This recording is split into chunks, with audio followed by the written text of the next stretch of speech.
तदनंतर सुमंत्र ने फिर कहा, राजेंद्र, आप पुनः मुझसे अपने हित की वही बात सुनाइए जिस देवताओं ने श्रेष्ठ बुद्धिमान सनत कुमार जी से ऋषियों ने को सुनाया था।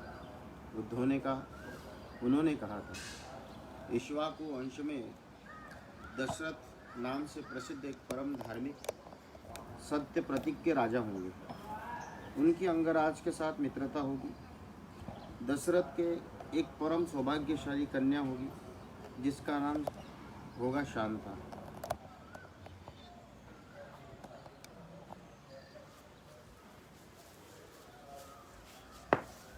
अंगदेश के राजकुमार का नाम होगा रोमपाल। महायशस्वी राजा दशरथ उनके पास जाएंगे और कहेंगे, धर्मात्मन, मैं संतान ही हूँ, यदि आप आज्ञा दे तो शांता के पति रसरंग मुनि चलकर मेरा यज्ञ करा दे। इससे मुझे पुत्र की प्राप्ति होगी और मेरे वंश की रक्षा होगी। राजा की ये बात सुनकर मन ही मन उस पर विचार करके मनस्वी राजा रोमपाल शांता के पुत्रवान पति को उनके साथ भेज देंगे। ब्राह्मण रसरंग को पाकर राजा दशरथ की सारी चिंता दूर हो जाएगी और प्रसन्न चित्त होकर उस यज्ञ का अनुष्ठान करेंगे। ये इसकी इच्छा रखने वाले धर्मज्ञ राजा दशरथ हाथ जोड़कर द्विज श्रेष्ठ ऋषरंग का यज्ञ पुत्र स्वर्ग के लिए वर्ण करेंगे तथा वो प्रजापालक नरेश श्रेष्ठ ब्रह्मर्षि से अपनी अभिष्ट वस्तु प्राप्त करेंगे। राजा के 4 पुत्र होंगे जो अप्रमेय, पराक्रमी, वंश की मर्यादा बढ़ाने वाले और सर्वत्र विख्यात। महाराज, पहले सतयुग में शक्तिशाली देव प्रवर भगवान सनत कुमार जी ने ऋषियों के समक्ष ऐसी कथा कही थी। पुरुष सिंह महाराज, इसलिए आप सोएमी सेना और सवारियों के साथ अंगदेश में जाकर मुनि कुमार ऋषरंग का सत्कार पूर्वक यहाँ ले आइए। सुमंत्र का वचन सुनकर राजा दशरथ को बड़ा हर्ष हुआ। उन्होंने मुनिवर वशिष्ठ जी को सुमंत्र की बातें सुनाई और उनकी आज्ञा लेकर रनिवास की रानियां तथा मंत्रियों के साथ अंगदेश के लिए प्रस्थान किया, जहाँ विप्रवर रसरंग निवास करते थे। मार्ग में अनेक वन और नदियाँ पार करके धीरे धीरे उस देश में जहाँ पहुँचे जहाँ मुनिवर ऋषरंग विराजमान थे।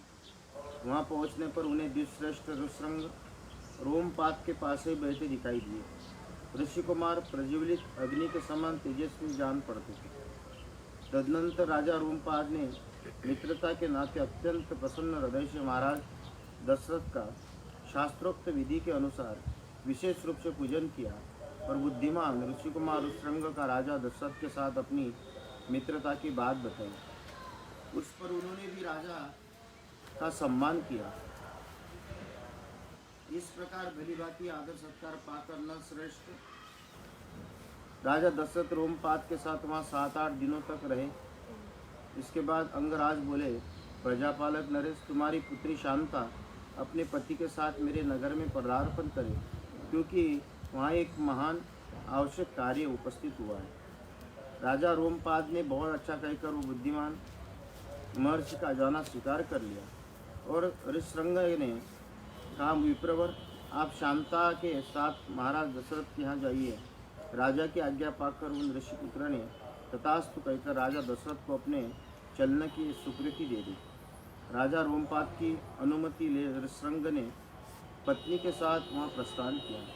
उस समय शक्तिशाली राजा रोमपाद और दशरथ के एक दूसरे का हाथ जोड़कर स्नेहपूर्वक छाती से लगाया तथा अभिनंदन किया। फिर मित्र से विदा ले रघुकुल नंदन दशरथ वहाँ से प्रस्थित हुए। उन्होंने पूर्ववासियों के पास अपने शीघ्रगामी दूत भेजे और कहलाया कि समस्त नगर को शीघ्र ही सुसज्जित किया जाए। सर्वत्र धूप की सुगंध फैले, नगर की सड़कों को झाड़ बुराकर उन पर पानी का छिड़काव किया जाए। सारा नगर ध्वजा पताका से अलंकृत हो। राजा का आगमन सुनकर पूर्ववासी बड़े प्रसन्न हुए। महाराज ने जिनके लिए जो संदेश भेजा था उन्होंने उस समय पूर्ण रूप से पालन किया।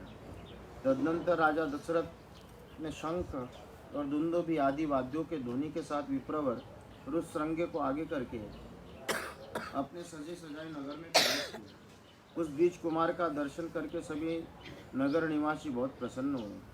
उन्होंने इंद्र के समान पराक्रमी नरेंद्र दशरथ के साथ पुरे में प्रवेश करते हुए रसरंग उसी प्रकार सत्कार किया जैसे देवताओं ने स्वर्ग में सहस्राक्ष इंद्र के साथ प्रवेश करते हुए कश्यप नंदन वमंज का समादर किया था। ऋषि को अंतपुर में ले जाकर राजा ने शास्त्र विधि से अनुसार उनका पूजन किया। उनके निकट आ जाने से अपने को कृत्य माना। विशाल लोचना शांता को इस प्रकार अपने पति के साथ उपस्थित देख अंतपुर की सभी रानियां बड़ी प्रसन्न हुई और आनंद मग्न हो गई। शांता भी उन रानियों से तथा विशेषता महाराज दशरथ के द्वारा आदर सत्कार पाकर वहाँ कुछ काल तक अपने पति विप्रवर रुद्रशृंग के साथ बड़े सुख से रही। इत्यर्थ श्रीमद् रामायण वाल्मीकि आदि काव्य बालकांडे एकादश सर्ग समाप्त। सियावर रामचंद्र भगवान की जय।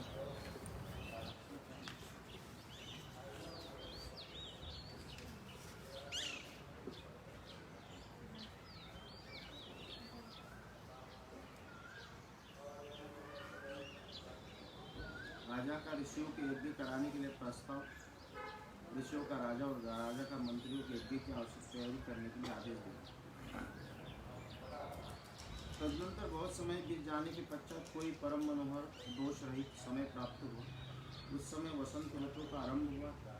राजा दशरथ ने उसी शुभ समय में यज्ञ आरंभ करने का विचार किया। तत्पश्चात उन्होंने देवोपम कांति वाले विप्रवर रुद्रशृंग को मस्तक झुकाकर प्रणाम किया। वंश परंपरा की रक्षा के लिए पुत्र प्राप्ति के निमित्त यज्ञ करने के उद्देश्य से उनका वरण किया।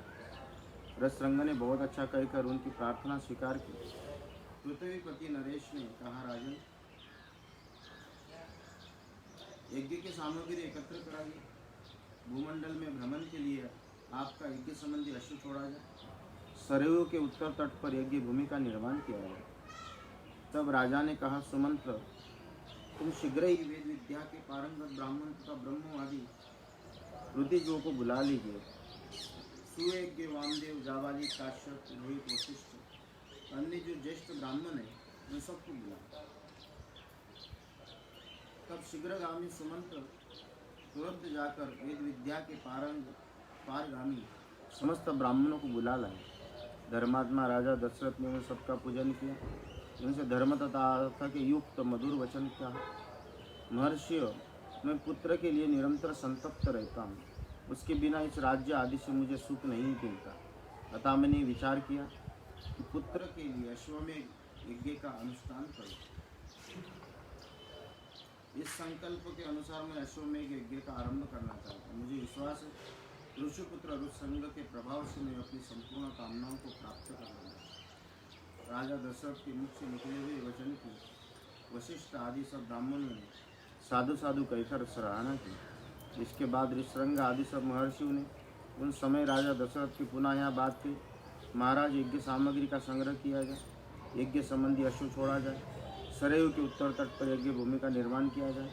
तुम यज्ञ द्वारा सर्वथा 4 अमित पराक्रमी पुत्र प्राप्त करोगी, क्योंकि पुत्र के लिए तुम्हारे मन में ऐसे धार्मिक विचार का उदय हुआ। ब्राह्मणों की बात सुनकर राजा को बड़ी प्रसन्नता हुई। उन्होंने बड़े हर्ष के साथ अपने मंत्रियों से शुभ अक्षरों वाली बात कही। गुरुजनों की आज्ञा के अनुसार तुम लोग शीघ्र ही मेरे लिए यज्ञ की सामग्री जुटा दो।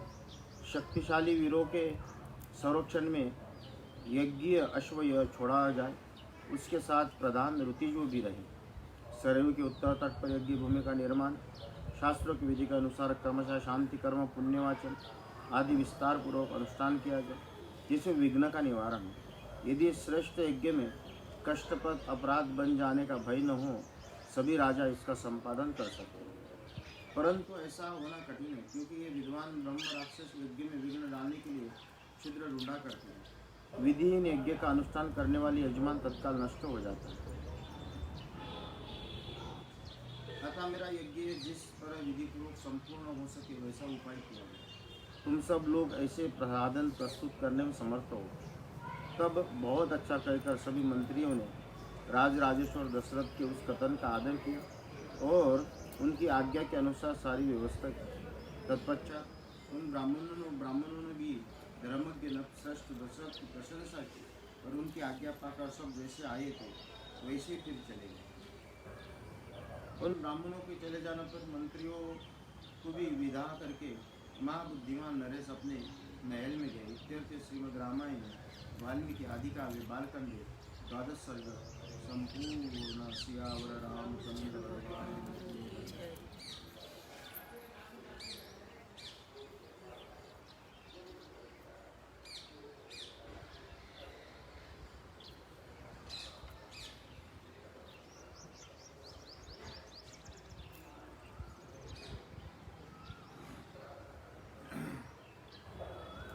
त्रयोदश सर्ग। वर्तमान वसंत ऋतु के बीतने पर जब पुनः दूसरा वसंत आया तब तक एक वर्ष का समय पूरा हो गया। उस समय शक्तिशाली राजा दशरथ संतान के लिए अश्वमेध यज्ञ की दीक्षा लेने के निमित्त वशिष्ठ जी के समीप गए। वशिष्ठ जी को प्रणाम करके राजा ने न्यायतः उनका पूजन किया। पुत्र प्राप्ति का उद्देश्य लेकर उन द्विश्रेष्ठ मुनि से ये विनय युक्त बात थी। ब्राह्मण मुनि प्रवर, आप शास्त्र विधि के अनुसार मेरा यज्ञ करावे।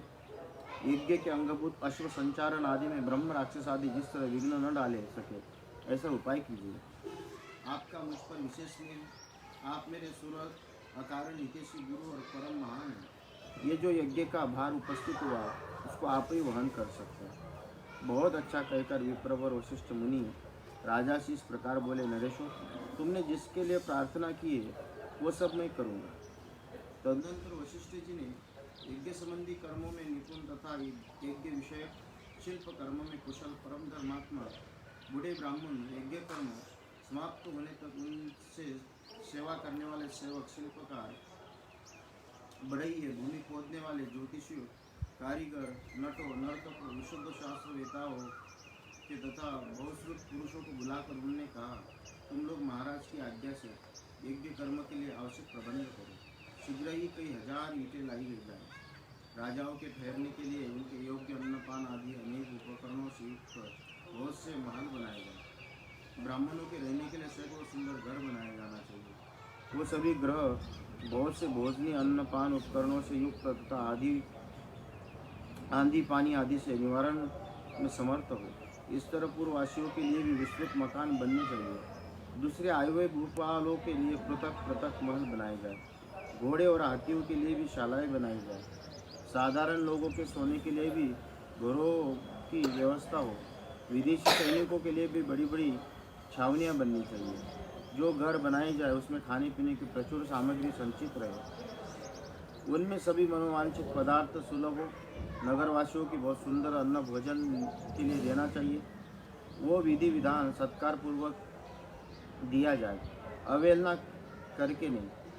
ऐसी व्यवस्था होनी चाहिए जिसमें सभी वर्ण के लोग भली भांति सत्कृत सम्मान प्राप्त करें। काम और क्रोध के वशीभूत होकर भी किसी का अनादर नहीं करना चाहिए।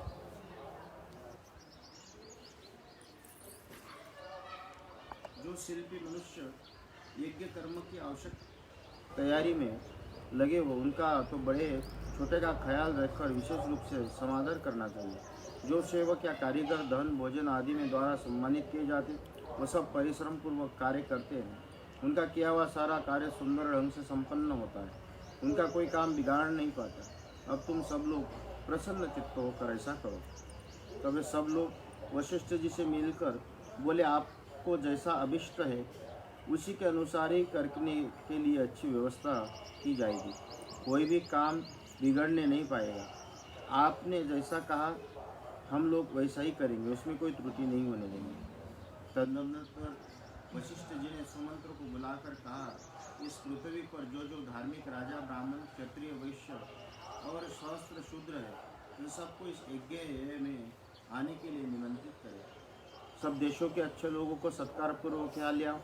मिथिला के स्वामी सूरवीर महाभाग जनक सत्यवादी नरेश है, उनको अपना पुराना संबंधी जानकर तुम स्वयं ही जाकर उन्हें बड़े आदर सत्कार के साथ ले आओ। इसलिए पहले तुम ये बात बताता हूँ। इसी का प्रकार काशी के राजा अपने स्नेह मित्र हैं, सदा प्रिय वचन बोलने वाले, सदाचारी तथा देवताओं के तुल्य तेजस्वी तथा उन्हें भी स्वयं ही जाकर लिया। कई देश के बूढ़े राजा बड़े धर्मात्मा हैं, वे राजसिंह महाराज दशरथ के ससुर हैं तथा उन्हें भी पुत्र सहित यहाँ लिया। अंग देश के स्वामी महाधनुर्धर राजा रोमपाद हमारे महाराज के मित्र हैं तथा पुत्र सहित यह सत्कार पूर्वक लिया। कौशल राज भानुमान को भी सत्कार पूर्वक ले आओ। मगध देश के राजा प्राप्ति को जो शूरवीर सर्वशास्त्र विशारद परम उदार तथा पुरुषों में श्रेष्ठ है, वो स्वयं सत्कार पूर्वक बुला लिया। महाराज की आज्ञा लेकर तुम पूर्व देश के श्रेष्ठ नरेशों को तथा सिंधु सोवीर सुराष्ट्र देश के भूपालों को यहाँ आने के लिए निमंत्रण दो। दक्षिण भारत के समस्त नरेशों को आमंत्रित करो। इस भूतल पर जो नरेश महाराज के प्रति स्नेह रखते हैं, उन सबको सेवकों को और सगे संबंधियों से यथासंभव शीघ्र बुलाए। महाराज की आज्ञा बड़े भागी दूतों द्वारा उन सबके पास बुलावा भेज दो। वशिष्ठ का यह वचन सुनकर सुमंत्र ने तुरंत ही अच्छे पुरुषों को राजाओं को बुलाने के लिए जाने का आदेश दे दिया। परम बुद्धिमान धर्मात्मा सुमंत्र वशिष्ठ ने आज्ञा से खास राजाओं को बुलाने के लिए स्वयं ही गए। यज्ञ कर्म की व्यवस्था के लिए जो सेवक नियुक्त किए गए, उन सबको आकर उस समय तक यज्ञ संबंधी जो कार्य संपन्न हो गया था, सबकी सूचना महर्षि वशिष्ठ को दी। ये सुनकर द्विश्रेष्ठ मुनि बड़े प्रसन्न हुए। उन सब बोले, भद्र पुरुष हो, किसी को जो कुछ देना हो उसे अवहेलना या अनादर पूर्वक नहीं देना चाहिए, क्योंकि अनादर पूर्वक दिया हुआ दान दाताओं को नष्ट कर देता है, इसमें संशय नहीं। तदनंतर कुछ दिनों के बाद राजा लोग महाराज दशरथ के लिए बहुत से रत्नों को भेंट लेकर अयोध्या में आए। उसमें वशिष्ठ जी को बड़ी प्रसन्नता हुई। उन्होंने राजा से कहा, पुरुष सिंह, तुम्हारी आज्ञा से राजा लोग यहीं आ गए। मुनिश्रेष्ठ, मैंने जो यथायोग्य उन सब का सत्कार किया। हमारे कार्यकर्ताओं ने पूर्णतः सावधान रहकर यज्ञ के लिए सारी तैयारी की। अब तुम जो यज्ञ करने के लिए यज्ञ मंडप में समित हो। राजेंद्र, यज्ञ मंडप में सब और वांछनीय वस्तु एकत्र कर दी गई। आप स्वयं चलकर देखो कि यज्ञ मंडप इतना शीघ्र तैयार किया गया है, मानो मन के संकल्प ही बन गया। मुनियों और वशिष्ठ तथा रुस्रंग दोनों के आदेश से शुभ नक्षत्र वाले दिनों को राजा दशरथ यज्ञ के लिए राजभवन से निकले। तत्पश्चात वशिष्ठ आदि सभी श्रेष्ठ द्विजों ने यज्ञ मंडप में जाकर उस रंग को आगे करके शास्त्रोक्त विधि से अनुसार यज्ञ कर्म का आरंभ किया। पत्नियों सहित श्रीमान अवध नरेश ने यज्ञ की दीक्षा ली। इत्यर्थ श्रीमद् रामायणे वाल्मीकि आदि काव्ये बालकांडे त्रयोदश सर्ग संपूर्णम। सियावर रामचंद्र भगवान की जय।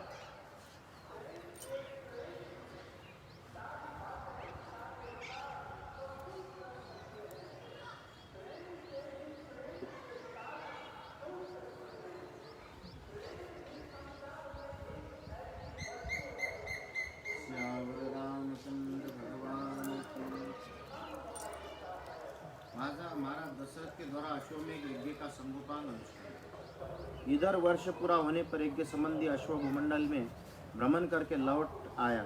फिर सरयू नदी के उत्तर तट पर राजा का यज्ञ आरंभ हुआ। महामनस्वी राजा दशरथ ने उन अश्वमेघ नामक महायज्ञ में पुरुष रंगों को आगे करके श्रेष्ठ ब्राह्मण यज्ञ संबंधी कर्म करने लगे। यज्ञ करने वाले सभी ब्राह्मण वेदों के पारंगत विद्वान थे, अतः वह न्याय तथा विधि के अनुसार सब कर्मों का उचित रीति से संपादन करते थे और शास्त्र के अनुसार किस क्रम से किस समय कौन सी क्रिया करनी चाहिए, इसको स्मरण रखते हुए प्रत्येक कर्म में प्रवृत्त होते थे। ब्राह्मणों में प्रवर्ग अश्वमेघ के अंगभूत कर्म विशेष का शास्त्र विधि मीमांसा कल्पसूत्र के अनुसार संपादन करके उस उपसद नामक इष्ट विशेष का भी शास्त्रों के अनुसार ही अनुष्ठान किया। तत्पश्चात शास्त्रीय उद्देश्य से अधिक जो अतिदेशता प्राप्त कर्म है, उस सबका भी विधिवत संपादन किया। तदनंतर तत्त के कर्मों के अंगभूत देवताओं का पूजन करके हर्ष से भरे हुए सभी मुनिवरों ने विधि पूर्वक प्रातः सवन आदि अर्थात प्रातः माध्यान्ह सवन तथा तृतीय सवन कर्म किए। इंद्र देवताओं को विधि पूर्वक भविष्य का भाग अर्पित किया गया। पाप निवृत्तक राजा सोमलता का रस निकाला गया। फिर क्रमशः माध्यान्ह सवन का कार्य प्रारंभ हुआ। तत्पश्चात वह श्रेष्ठ ब्राह्मणों से शास्त्रों से देख भागकर मनुष्य राजा दशरथ के तृतीय सवन कर्म का भी विधिवत संपादन किया। रसरंग आदि महर्षियों ने यहाँ अभ्यास काल में सीखे गए अक्षरों से युक्त स्वर और वर्ण के संपन्न मंत्र द्वारा इंद्र आदि श्रेष्ठ देवताओं का आह्वान किया। मधुर एवं मनोरम सामगान के लय में गाए हुए आह्वान मंत्र द्वारा देवताओं का आह्वान करके देवताओं ने उनके योग्य भविष्य का भाग समर्पित किया। उस यज्ञ में कोई अयोग्य तथा विपरीत आहुति नहीं पड़ी, कोई भूल नहीं हुई, अनजाने भी कोई कर्म छूट नहीं पाए, क्योंकि वहाँ सारा कर्म मंत्र उच्चारण पूर्वक संपन्न होता दिखाई देता। महर्षियों ने सब कर्म क्षमयुक्त और निर्विघ्न परिपूर्ण किए। यज्ञ के दिनों में कोई भी रुकी जो थका हुआ मांदा या भूखा प्यासा नहीं दिखाई देता था। उसमें कोई भी ऐसा नहीं था जो विद्वान न हो अथवा जिसके 100 से कम शिष्य या सेवक रहे। उस यज्ञ में प्रतिदिन ब्राह्मण भोजन करते थे, क्षत्रिय और वैश्य भी भोजन पाते थे तथा शूद्रों को भी भोजन उपलब्ध होता था। तापस और श्रमण भी भोजन करते थे। बूढ़े, रोगी, स्त्रियां तथा बच्चे भी यथेष्ट भोजन पाते थे। भोजन इतना स्वादिष्ट था कि निरंतर खाते रहने पर भी किसी का मन नहीं भरता था। अन्न दो, नाना प्रकार के वस्त्र दो, अधिकारियों की ऐसा आज्ञा पाकर कार्यकर्ता लोग बारंबार वैसा ही करते थे। वहाँ प्रतिदिन विधिवत पके हुए अन्न के बहुत से पर्वतों जैसे ढेर दिखाई देते थे। महामनस्वी राजा दशरथ के उस यज्ञ में नाना देशों से आए हुए स्त्री पुरुष अन्नपान द्वारा भली भांति तृप्त किए गए थे। श्रेष्ठ ब्राह्मण भोजन विधिवत बनाया गया है, बहुत स्वादिष्ट है, ऐसा कहकर अन्न की प्रशंसा करते थे। भोजन करके उठे हुए लोगों के मुख से राजा सदा यही सुनते थे कि हम लोग खुद तृप्त हुए, आपका कल्याण हो। वस्त्र आभूषण तो अलंकृत हुए ब्राह्मणों को भोजन परोसते थे और उन लोगों की जो दूसरे लोग सहायता करते थे उनको भी विशुद्ध मणिमय कुंडल धारण कर रखे थे। एक सवन समाप्त करते हुए सवन के आरंभ होने से पूर्व अवकाश मिलता था। उसमें उत्तम वक्ता धीर ब्राह्मण एक दूसरे को जीतने की इच्छा बहुत सारे युक्तिवाद उपस्थित करते हुए शास्त्रार्थ करते थे। उस यज्ञ में नियुक्त हुए कर्म कुशल ब्राह्मण प्रतिदिन शास्त्रों के अनुसार सब कार्यों को संपादन करते थे। राजा के उस यज्ञ का कोई भी सदस्य ऐसा नहीं था जो व्याकरण आदि 6 अंगों को ज्ञाता न हो, जिसने ब्रह्मचर्य व्रत का पालन न किया हो तथा बहुश्रुत न हो।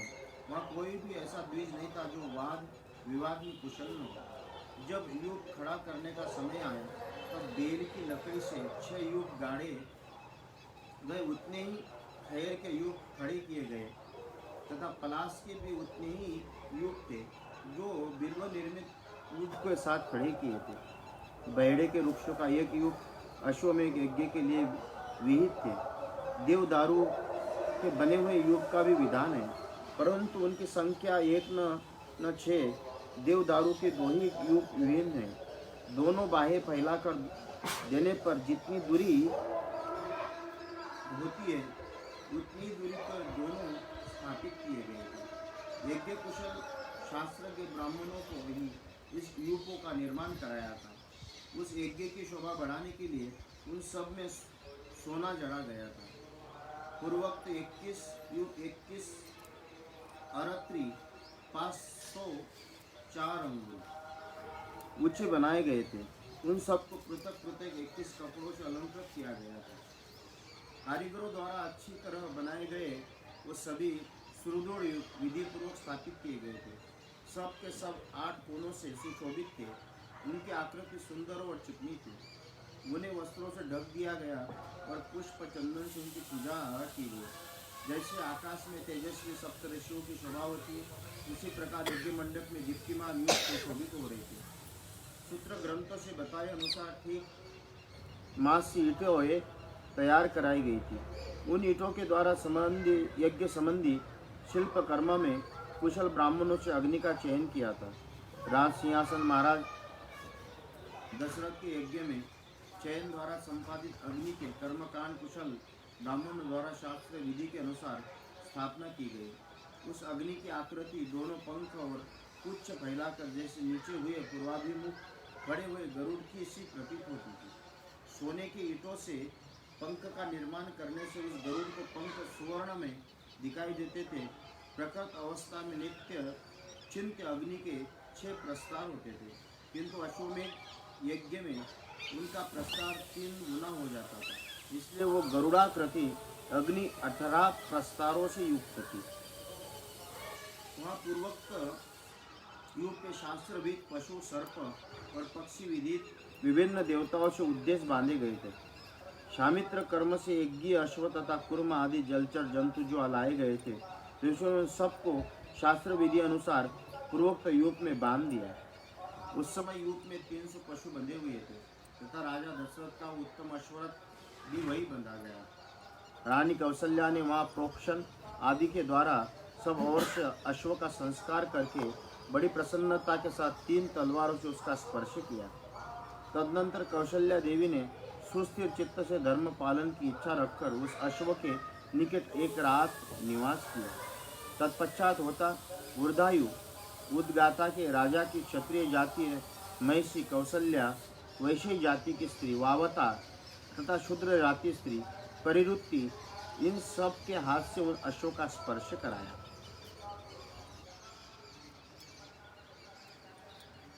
इसके बाद परम चतुर जितेंद्रिय ऋत्विक ने विधिपूर्वक अश्वकंद के कुंद के गुदे को निकालकर शास्त्रोक्त रीति से पकाया। तत्पश्चात उस गुदे की आहुति दी गई।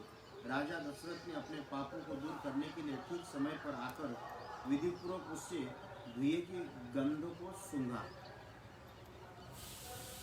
उस अश्वमेध यज्ञ के अंगभूत जो हवनीय पदार्थ थे, सबको लेकर समस्त 16 ऋतिज ब्राह्मण अग्नि की विधिवत आहुति देने लगे।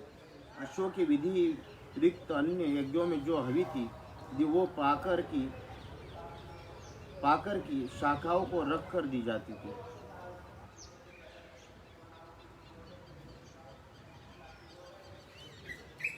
परंतु अश्वमेध यज्ञ का हविष्य वेद की चटाई में रखकर देने का नियम है।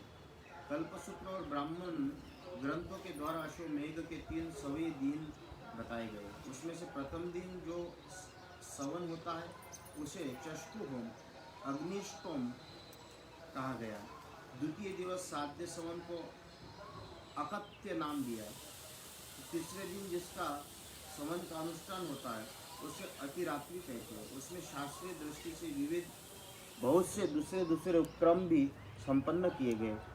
ज्योतिष्टोम, आयुष्टोम यज्ञ 2 बार, अतिरात्र यज्ञ 5वां, अभिजित 6ठा, विश्वजित तथा 7वें 8वें आप्तोरियों में सब के सब महाक्रम माने गए, जो अश्वमेध के उत्तर काल में संपादित हुए। अपने कुल की वृद्धि करने वाले राजा दशरथ ने यज्ञ पूर्ण होने पर होता को दक्षिणा के रूप में अयोध्या से पूर्व दिशा का सारा राज्य सौंप दिया। वृद्धायु को पश्चिम दिशा, ब्राह्मणों को दक्षिण दिशा राज्य दे दिया। इसी प्रकार उद्गाता को उत्तर दिशा की सारी भूमि दे दी। पूर्व काल में भगवान ब्रह्मा जी ने जिसका अनुष्ठान किया था, उस अश्वमेध नामक महायज्ञ में ऐसी ही दक्षिणा का विधान बताया है। इस प्रकार विधि पूर्वक यज्ञ समाप्त करके अपने कुल की वृद्धि करने वाले पुरुष शिरोमणि राजा दशरथ ने ऋतिजुओं को सारी पृथ्वी दान दे दी। ये दान देकर ईश्वाकुल नंदन श्रीमान महाराज दशरथ के हर्षी की सीमा नहीं रही, परंतु समस्त ऋतिजुओं उन निष्पाप नरेश से इस प्रकार बोले, महाराज अकेले आप ही संपूर्ण पृथ्वी की रक्षा करने में समर्थ है। हम में इसके पालन की शक्ति नहीं है, अतः भूमि से हमारा कोई प्रयोजन नहीं है। भूमिपाल, हम तो सदा वेदों के स्वाध्याय ही लगे रहते, इस भूमि का पालन हमसे नहीं हो सकता, अतः आप हमें यहाँ इस भूमि का कुल निष्क्रिय मूल्य ही दीजिए। नवश्रेष्ठ मणिरत्न सुवर्ण गो जो भी वस्तु यहाँ उपस्थित हो वही हमें दक्षिणा रूप में दे दीजिए। इस धरती से हमें कोई प्रयोजन नहीं। वेदों के पारगामी विद्वान ब्राह्मणों ने ऐसा कहकर राजा उन्हें 10 लाख गौवें दान की, 10 करोड़ स्वर्ण मुद्रा तथा 54 रजत मुद्रा दान दी। उस समय ऋतुजों ने एक साथ होकर वो सारा धन मुनिवर श्रृंग तथा बुद्धिमान वशिष्ठों को सौंप दिया। तदनंतर उन दोनों महर्षियों के योग से उस धन का न्यायपूर्वक बंटवारा करके सभी श्रेष्ठ ब्राह्मण मणिमन बड़े प्रसन्न हुए और बोले, महाराज इस दक्षिणा से हम लोग बहुत संतुष्ट हैं। इसके बाद एकाग्रचित्त होकर राजा दशरथ ने अभ्यागत ब्राह्मणों को 1 करोड़ जाम्बूनद सुवर्ण की मुद्राएं बांटी। सारा धन दे देने के बाद जब कुछ नहीं बचागा तब दरिद्री ब्राह्मण ने आकर राजा से धन की याचना की। उस समय उस रघुकुल नंदन नरेश उसे अपने हाथ उत्तम आभूषण उतार कर दे दिया। तत्पश्चात जब सभी ब्राह्मण विधिवत संतुष्ट हो गए उस समय उन पर स्नेह रखने वाले